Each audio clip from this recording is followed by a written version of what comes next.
Hoje eu vou falar sobre o tema Deus foi mal em expulsar Adão e Eva. Eu acho relevante falar sobre a expulsão deles no paraíso, né? A única coisa que a gente ouve assim é que não, eles pecaram, né? Deus expulsou. Mas eu não quero simplesmente dizer que eles foram expulsos porque eles erraram, né, com Deus por terem desobedecido. Mas eu quero apresentar aqui alguns versículos para a gente refletir com um pouco mais de detalhes a respeito desse assunto, tá bom? E eu vou começar falando do texto base, tá? E o texto base, ele vai ficar em Gênesis capítulo 3, versículo 8 e 9, que diz assim: ouvindo o homem e sua mulher os passos do Senhor Deus, que andavam pelo jardim, quando soprava a brisa do dia, esconderam-se da presença do Senhor Deus entre as árvores do jardim. Mas o Senhor Deus chamou o homem perguntando: onde está você? Deus estava procurando por Adão, né? Esse é o texto básico e agora eu vou entrar com um pouco mais de detalhes a respeito desse assunto para poder conversar sobre isso aqui, tá bom? Vamos do início. Porque Deus disse a Adão para não comer da árvore do conhecimento do bem e do mal. Deus disse a Adão que no dia em que ele comesse daquela árvore, ele morreria. Está escrito em Gênesis capítulo 2, versículo 16 e 17, que eu vou deixar agora aqui. E o Senhor Deus ordenou ao homem: coma livremente de qualquer árvore do jardim, mas não coma da árvore do conhecimento do bem e do mal, porque no dia em que dela comer, certamente você morrerá. E de fato, foi o que aconteceu. Isto porque não temos a estrutura para suportar o peso do conhecimento sobre nossos ombros, visto que somos seres limitados, não temos poder supremo como nosso Deus, que pode suportar todo o conhecimento, tomar para si e resolver. Quanto mais a gente aprende, mais a nossa mentalidade e os nossos pensamentos, ele tende a mudar a respeito disso. É como se fosse um leque, né? O leque ele vai se abrir e quando ele se abre, ele se estende de tamanho. Então vamos imaginar a nossa mente como um leque, né? A primeira coisa é que primeiro que precisa de haver preparação para o conhecimento, né? Se você pegar uma criança ou um bebê que não consegue nem falar o próprio nome, me diz uma coisa: como é que vai ensinar as equações matemáticas para um bebê que não consegue falar o nome dele? Tem como? Não tem como, porque o bebê ele é extremamente limitado e dependente. O bebê depende, né, da mãe, ele depende do pai, ele depende dos seus genitores, mas ele é dependente. Ele não pode aprender adição, subtração, multiplicação e divisão quando ele nem consegue falar o nome dele. Ou seja, ele é limitado e ele é dependente. E espiritualmente falando, diante de Deus nós somos o quê? Limitados e dependentes. É por isso que um bebê não tem como aprender as equações matemáticas. Mas quando o bebê ele começa a aprender a falar, a andar, então a gente vê que ele, a partir do desenvolvimento mental, ele vai para a escolinha e na escolinha ele vai aprender conforme o desenvolvimento mental dele.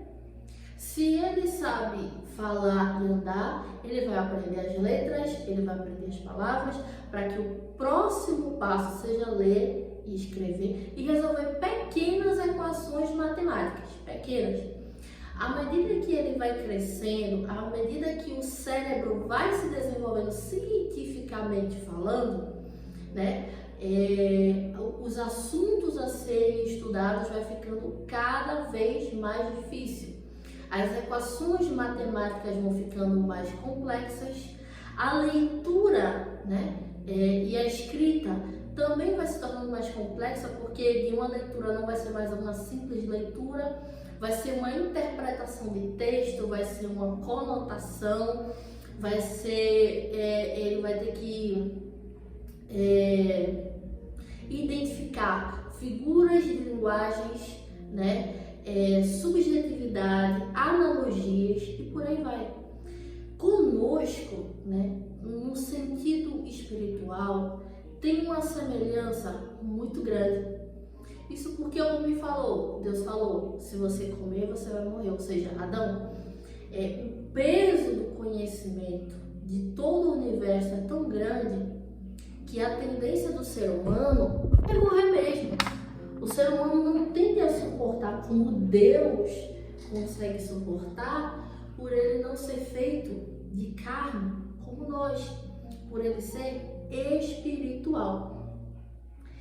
Em Eclesiastes, Salomão, o sábio Salomão, né, um dos homens considerados homens mais sábios da terra, escreve em Eclesiastes capítulo 1, versículo 12, 13, 16 e 18 o seguinte: eu, o mestre, fui rei de Israel em Jerusalém.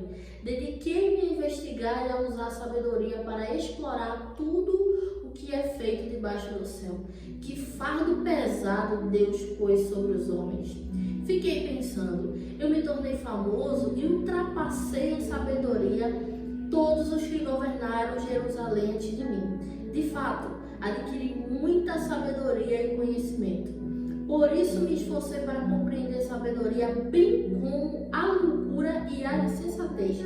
Mas aprendi que isso também é correr atrás do vento, pois quanto maior a sabedoria, maior o sofrimento, e quanto maior o conhecimento, maior o desgosto. Nossa, que forte, né? Aqui Salomão está dizendo, né, que ele quis, né, se dedicar ao conhecimento e ele sentiu o peso, de adquirir conhecimento. Conhecimento eu estou falando assim no termo geral, tá? Existem alguns teólogos que dizem que parte do conhecimento das ciências biológicas é que Salomão teve um dedo aí. Então, Salomão não só por ter uma história na Bíblia, por ser filho de Davi, por ser um rei muito rico, né, por ter construído aquele templo lá, né, que foi chamado depois de Templo de Salomão, né, porque foi construído por ele, que é o templo todo de ouro que tem ali. Eu também vou deixar a imagem aqui do lado. Mas também existem, né, alguns teólogos que dizem que as ciências biológicas, que é a biologia que a gente estuda, teve um dedo ali de Salomão referente ao conhecimento. Então daí a gente consegue compreender a extensão do que Salomão queria dizer. Ele não quis compreender simplesmente a Deus, as coisas. Ele quis entender as coisas terrenas, ele quis entender a natureza, ele quis entender de conhecimento, ele quis entender de economia, ele quis entender de um pouco de tudo, por assim dizer. E ele diz que o peso, o fardo é muito grande, né? E daí a gente sente que Deus falou: se você comer, você vai morrer. Não no sentido de assim, não fique mais inteligente do que eu, mas no sentido, estou tentando te proteger. Estou tentando te proteger porque você é extremamente limitado para tamanha ciência e tamanho conhecimento. E o preço do conhecimento é altíssimo. Agora vamos entender por que eles foram expulsos e se Deus foi realmente mal fazendo isso, né? A árvore da vida é a árvore responsável pela imortalidade do homem, ou seja, se o homem comesse, além de estender seu tempo de vida, seria escravo das consequências da influência do mal pela desobediência de ter comido a árvore que Deus não tinha permitido. A Bíblia diz que havia uma árvore chamada árvore da vida. E quando Deus viu, né, que Adão comia do fruto, ele fica preocupado. Não se dizer, Adão me desobedeceu, ele precisa ser castigado. Não, gente, não foi nesse sentido, tá?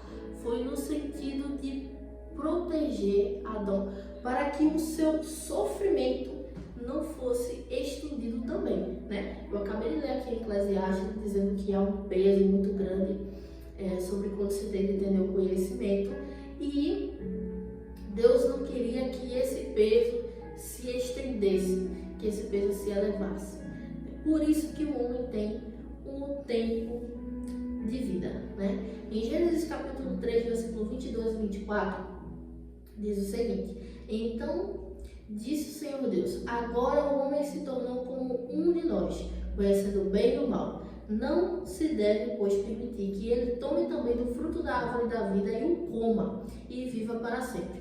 Por isso, o Senhor Deus o mandou embora do jardim do Éden para cultivar o solo do qual fora tirado. Depois de expulsar o homem, colocou a leste do jardim do Éden querubins e uma espada flamejante que se movia aguardando o caminho para a árvore da vida. Esse versículo é extremamente importante. Deus ele não fica preocupado, Adão me desobedeceu, Adão precisa ser castigado. Não é nesse sentido não, gente. Tá? Deus ficou preocupado para que o sofrimento de Adão não se estendesse, né? Daí a gente começa a entender, né, de que Deus ele não estava sendo mal, ele não estava impondo um castigo, né, sobre o casal, né, sobre Adão e Eva, mas ele estava o tempo todo querendo protegê-los até dele mesmos, tá? Posso assim dizer, né? E por esse versículo bíblico, gente, vários estudiosos já quase que rodaram o mundo procurando o jardim do Éden e não encontraram, tá? Na Bíblia, no livro de Gênesis, fala que havia alguns rios lá no jardim do Éden, e esses rios batem um rio com o outro, né? Geograficamente, né? Esses rios ele bate com a localização do Iraque. O jardim do Éden começou lá, tem uma grande possibilidade de sim. Encontraram o jardim do Éden? Não encontraram. Eu acredito que o jardim do Éden está num plano espiritual. Desde que Deus mandou colocar os anjos lá, eu acredito que ele pertence a um plano espiritual. E por isso, ele não é encontrado mais lá. Apenas os rios, né? Então, a gente entender como cresceu, né? Toda a situação que era um paraíso, né? Pode ser considerado, muitos consideravam um paraíso, né? Chamavam de, muitos pregadores teólogos chamam de que era um paraíso, né? Pela paz que havia no local e tudo mais. E você perceber que a localização bate com o Iraque, a gente vê o quanto, né, o tempo passou e as coisas foram mudando, né? A árvore da vida ainda existe, né? A resposta é sim. Além dela ainda existir, a vida eterna que Jesus nos promete por meio da fé nele vai acontecer por conta dessa árvore a qual comeremos depois de sua vinda quando estivermos com ele. Rúbia, como assim? Gente, a Bíblia cita, Jesus, né, fala em que podemos ter vida eterna dele, né? Deixa eu ver se é aqui. Podemos ter vida eterna com ele. E essa vida eterna somos mortais, né? A nossa pele, nós somos mortais, nós somos sensíveis, né? Nós somos muito sensíveis. Uma queda a gente já se arranha, né? Então, a Bíblia fala que teremos corpos transformados, sim, é verdade. Mas ainda temos um tempo, né, de vida. E essa vida eterna a gente vai receber por conta dessa árvore. Então, a imortalidade antes do pecado, tá? A imortalidade de Adão e Eva se dava por conta dessa árvore da vida. Por quê? Tanto Adão como Eva, a Bíblia diz que Adão foi feito do barro, né? Não é isso? A Bíblia diz que Adão foi feito do barro. Então, a imortalidade de Adão se dava pelo fruto da árvore da vida, né? E após, né, a vida de Cristo, quando estivermos com Ele, o que vai nos garantir a vida eterna ao lado de Jesus é justamente a árvore da vida. É por isso que quem não encontra, né, a sua fé e a sua salvação em Jesus, não consegue ter a vida eterna, porque a árvore da vida está com ele. Entende agora? A árvore da vida está com ele. Então, ele vai dar essa árvore da vida para aqueles que creem nele. Então, aqueles que creem nele vão poder comer do fruto da árvore da vida e desfrutar da sua promessa de vida eterna. E agora eu vou explicar, né, biblicamente, a respeito disso que eu falei. Em Apocalipse capítulo 22, o versículo 2 e o versículo 14, diz assim: então o anjo me mostrou o rio da água da vida, que claro como cristal, fluía do trono de Deus e do Cordeiro. No meio da rua principal da cidade, de cada lado do rio, estava a árvore da vida, que frutifica 12 vezes por ano, uma por mês. As folhas da árvore servem para a cura das nações.